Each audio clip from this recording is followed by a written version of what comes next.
ભાવનગરના મેંદરડા પંથકમાં જંગલી ભૂંડનો ત્રાસ વધી ગયો છે। 10 વીઘાના ખેતરને ખોદીને ખેદાન મેદાન કરી નાખ્યું। દાત્રાણા રોડ પર વાડી ધરાવતા ખેડૂતે મોટા પાયે નુકસાન થયું છે।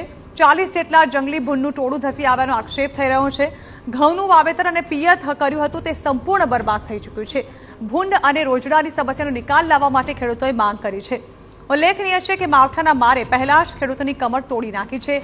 ગમે તેમ તજવીજ કરી ખેડૂતો શિયાળુ પાક લેવા મથામણ કરી રહ્યા છે। દાત્રાણા રોડ પર વાડી ધરાવતા ખેડૂતે 10 વીઘામાં ઘઉંનું વાવેતર કર્યું હતું, પરંતુ જંગલી ભૂંડોએ તેની મહેનત પર પાણી ફેરવી નાખ્યું છે।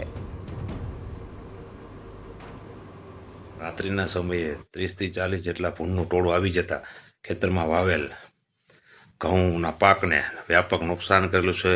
અડધાથી ઉપર ખેતર ખોદી નાખ્યું છે, જેથી કરીને ખેડૂતોને નુકસાની ભોગવવાનો વારો આવ્યો છે। જો આવું ને આવું રહ્યું તો ખેડૂતો પાયમાલ થતા જાય। તંત્રને નમ્ર વિનંતી કરવામાં આવે છે કે આવા જંગલી રોજ ભૂંડનો તાત્કાલિક ધોરણે નિકાલ કરવામાં આવે।